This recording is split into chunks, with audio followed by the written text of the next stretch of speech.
So, good morning, friends. Today we will discuss the Advocates Act 1971 in brief. Prior to that, you have to write the examinations. The subject head is legal or professional ethics. Normally, you have to call it as legal ethics. Please remember a little difference between ethics and morals. Morals are there to guide the society in a good way. Likewise, when you are in a profession, you have to follow the morals of the profession. That means what to do and what not to do, how to behave as an advocate, how not to do the professional misconduct activities. These are all mentioned in the topic legal ethics. So the legal ethics normally it is contained in the Advocates Act 1961 as well as the Contempt of the Courts Act 1971. Friends, refer to my previous videos. I have given in detail about the Contempt of the Courts Act. Now I am telling you the Advocates Act 1961. So let us now go to the background history, how the legal system developed in India, or how the legal system was there before pre-British India and after. So in pre-British India, law was not organized as today's, but the legal profession was there. During the Hindu period, the king used to conduct the court on particular days. Then the accused will be brought before him. Then he will hear the charge. Then he will take the evidence of a couple of witnesses. Then he will consult the court council of ministers and he will give the decision. Of course, he may hear the council of ministers, he may take the advice of ministers or not, but the decision will be his. That is what is called king. King can do no wrong. That means whatever decision, whatever judgment is given by the king, it has to be followed. That was the day in Hindu period. But later the Muslims have invaded India, and during that time normally the Muslims, they do not have any the problem is regarding the language. They cannot understand the grievance of the public. Therefore they arranged the problem persons called as wakils. So this person used to file a wakalat before them, and he used to argue on behalf of them. Of course, because the translation is an important thing, then they have appointed some other persons. So they are called as muktars. The muktars are almost representatives of the common man, but of late they have become the representatives of the Muslims, and ultimately the system was spoiled. Then during a 1800th century, then these people, British people, they came to India under the name of Business East India Company. Ultimately, actually, it is they who have actually streamlined the legal system. Actually, in 1726, the Charter of 1776 was established. What for? It is for establishment of the mayor's courts. The first court was in mayor's court, that is in Chennai. The first court was in Chennai. It's followed by Bombay and Calcutta. Please remember, in Delhi, no such court was there. At the time, Delhi was not a metropolitan city. Of course, the problem is the British people, they have got their own legal system. They used to follow their system. But our people, being not efficient in English, they were not able to influence the judges, because many persons, they do not have the fluency in English, and also they do not have knowledge of English law. Of course, in 1753, this is 72 Act, that is Mayor's Court Act, was modified, and due to the Regulation Act of 1773, actually the Supreme Court was established in Calcutta. 1774, the Supreme Court was established in Calcutta. You may be knowing, because Calcutta is the place where the English people landed at first. Then the Regulation Act of 1793, then it created the regular legal profession. So normally they are called as companies courts, that means East India Companies Courts. So this regulation authorized Sadar Diwani Adalat, that means they can enroll advocates, but please remember here only Hindus and Muslims could be enrolled as pleaders, not any other people. Of course, it has created some disturbance. Ultimately, this is important. Legal Practitioners Act 1846. So it made people of any nationality, any religion, even for that matter, even women can also practice in the court of law. That means they will be called as pleaders, attorneys and barristers. You may know, barrister means a person who studied law from Oxford or from the Britain. So normally this Legal Practitioners Act, please remember, this has been amended from time to time. So 1846, then it came 1853. So 1853 Act says the pleaders can argue in any court in India, right? Ultimately, in 1861, the Indian High Courts Act come into existence. That means high courts were established.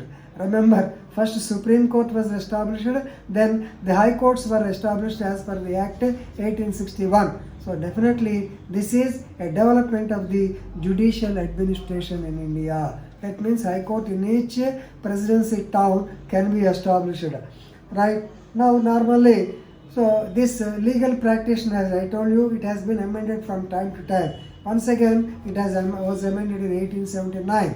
So this means actually to the main intention of this act is to consolidate or to codify and amend the law relating to the legal practice. So because advocates, they are from the legal profession. Wakils, previously they were from Muslim area and at the time they were not qualified. Pleaders, muktars, all these different people, they have been practicing in different chartered courts. But therefore they wanted the education of law.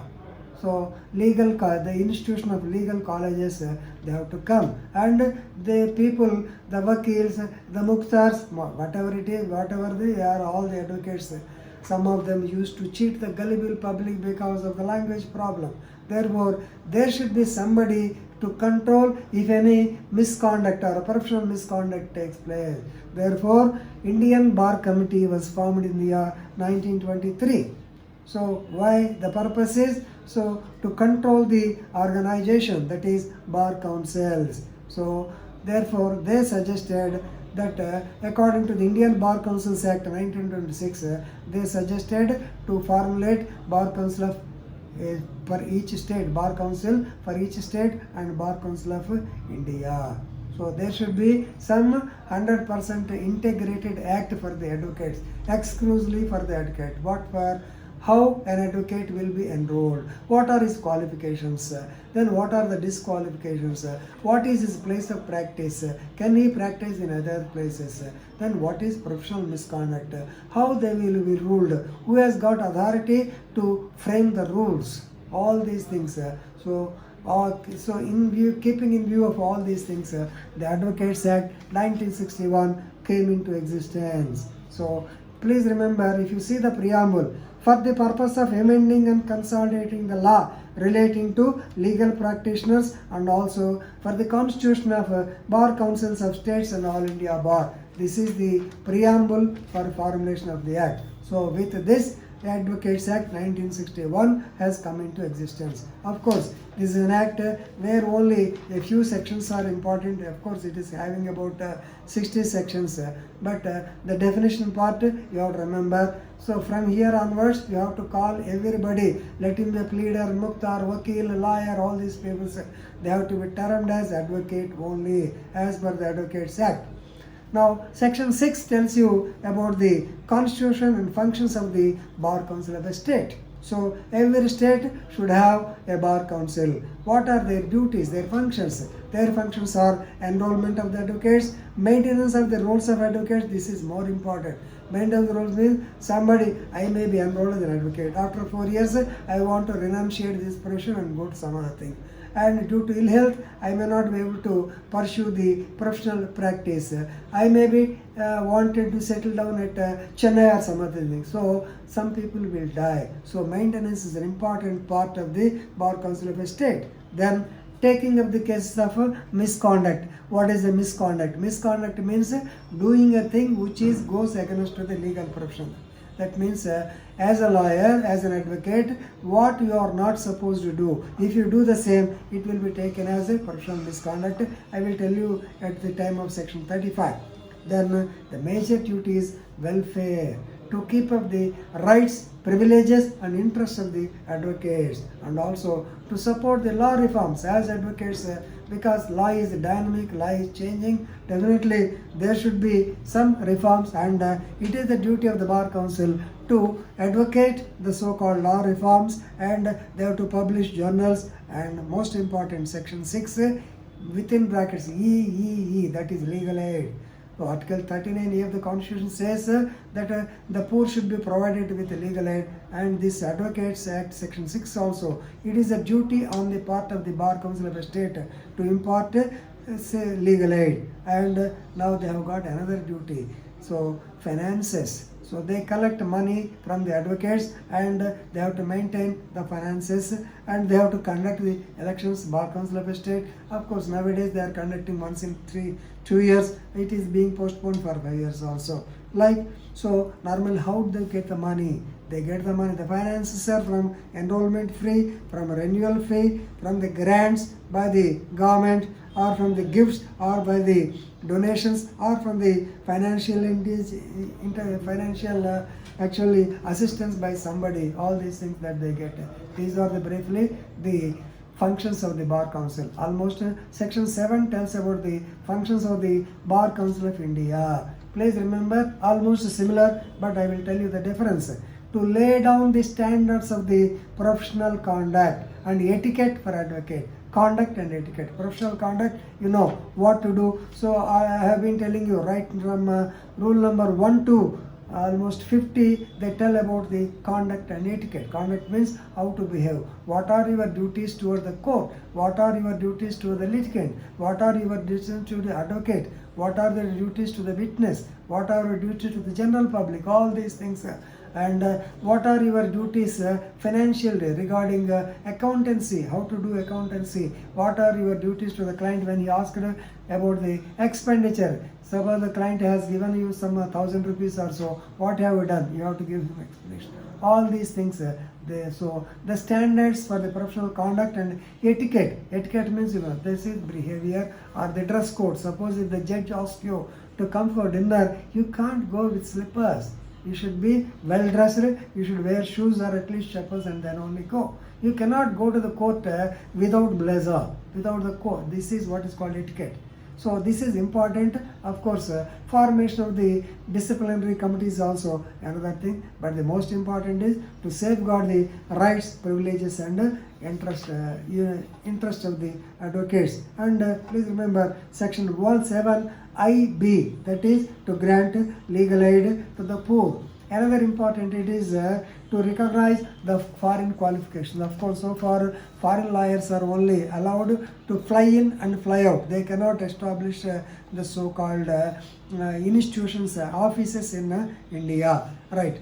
Now, next point is whether advocacy is a profession or trade. Please remember 100% it is a profession, because just like medicine, engineering, architecture, definitely you have to concentrate only on the profession. So normally in business, in trade, the main object is to gain money, but here the profession, the sole object is to render public service. Therefore, previously when we were youngsters, the wealthy people, they used to come into this practice, right? So this is regarding functions of the bar councils, right? Then most important is qualifications. Section 24 tells you the qualifications of an advocate. 3 points you remember. Citizen if India, completed the age of 21 years and having obtained a degree from a recognized university. These things are more important. If you do not have anything, so you will be disqualified. Of course, disqualification on another ground also. This is if you exhibit the professional misconduct, definitely you will be disqualified. And section 16 tells you about the advocate, senior advocate. Who is a senior advocate? Section 16, please remember, there are 2 classes of advocates. One is senior advocate and the other is only advocate. So how the seniority? Not by the age, not by the standing.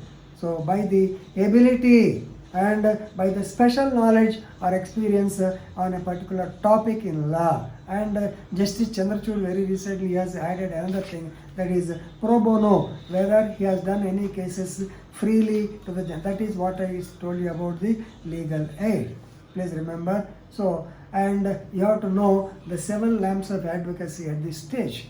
So please remember, on Abbott Perry, you don't forget his name, Abbott Perry, he formulated. Then number 1 is honesty. Second one is, honesty means not taking money. Honesty means straightforwardness or freedom for deceit. So don't deceive your client, and not telling lies. This is what is honesty, just like Abraham Lincoln. Then industry, definitely. An advocate must live like a hermit and work like a horse. That means దున్నపోతులాగా పనిచేయాలి, 24 గంటలు పడిండాలి. You must be industrious. Then courage, definitely. You have to protect your client. At the same time, you must be bold. You must be able to tell your thing to the judge. Then wit, normally we will be going on arguments. Judge may not have patience also. Sometimes he may be bored. At that time, you have to make the atmosphere into witty atmosphere. That means a clever and humorous approach to express your ideas. So normally, definitely, it will lighten the darkness of the advocacy. Then eloquence, this is most important. Some eloquence means fluency of the speech. You may be highly intelligent, but the problem is you may not be able to open your mouth. That is the problem. So be eloquent. Then judgment, of course, by seeing the case itself, you have to estimate the merits and demerits. If merits are there, well and good. If the demerits are there, you have to plug in the loopholes.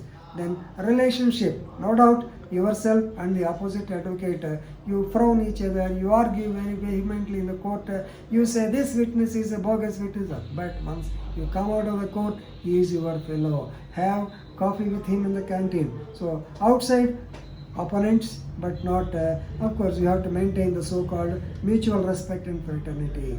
Then, of course, VK Justice, not Justice is a jurist, Mr. VK Krishnaswamy Iyer, he has propounded another relationship lamp called as tact. Of course, tact means to handle the situation skillfully without offending the other party. So please remember, section 29 says right to practice. So advocates are only the class of employees to practice the law. So advocates, section 30 says advocates can practice in all the courts. Of course, if you want to practice in the Supreme Court, you have to become the advocate on record by writing some examination, right?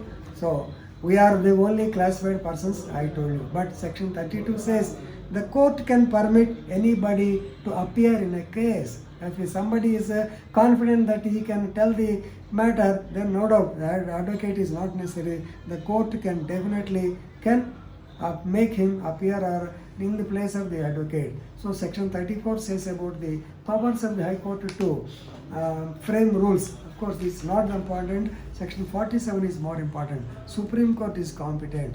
Please remember. So normally, but while going on at the same time, please remember certain things. There are rules are more important. The rules we will discuss in another chapter. So if we mix it, it may be difficult. Then rules are more important. Then we will come to the important point, section 35, that is professional misconduct. What is professional misconduct? Misconduct means, conduct means the way of behavior, the way in which you are expected to do. But if you do not follow, then it is called as a professional misconduct. Please remember, section 35 of the Advocates Act says it penalizes two. One is professional misconduct and two is other misconduct. Professional misconduct means, suppose you take a brief from somebody, but you don't attend the court. Due to your negligence, due to your non-attendance of the court, the case gets dismissed. Then you are liable for professional misconduct, right? A woman comes to you, this is professional. Another thing, a woman comes to you and she wants to file a divorce case against her husband because her husband is not treating her well or is having something like that, taking advantage of a position. If you develop relations with her, it will become other misconduct. So these two things definitely they are liable under section 35. So for this, the bar councils will formulate the disciplinary committees. Normally, every bar council of a state will have 3 disciplinary committees. The disciplinary committee will be headed by one senior advocate, supported by 2 advocates. Right? So what is the procedure? Actually, the procedure is not specifically, it is only quasi-judicial procedure. Normally, they have to follow only the principles of natural justice. That means, if an allegation comes, then the bar disciplinary committee will prepare a charge memo. They will give a notice to the other side, the advocate. If they will give a chance for him to represent, then evidence will be recorded, then only they give the finding. The finding will be of 3 types according to section 35. Number 1, if the allegations are very baseless, then it will be lodged, that means no action. Second point, reprimanding, because being an advocate, being a learned person, మంచి మాటకి మంచి మనిషికి ఒక మాట మంచి గొడ్డుకు దెబ్బ అన్నట్టు రిప్రిమాండ్ ఇలాంటి పనులు చేయగా just like warning. Third is suspension. Fourth is dismissal. First one you need not care. These three things are important. Of course, where to suppose the bar council of a state, they will give the so-called judgment, so-called order. If you are not satisfied with the order, the only alternative for you is to approach the Supreme Court. Of course, from the Bar Council of a state, you will go to the Bar Council of India as per hierarchy. If the Bar Council of India also does not favor you, then the ultimate goal is to go to the Supreme Court.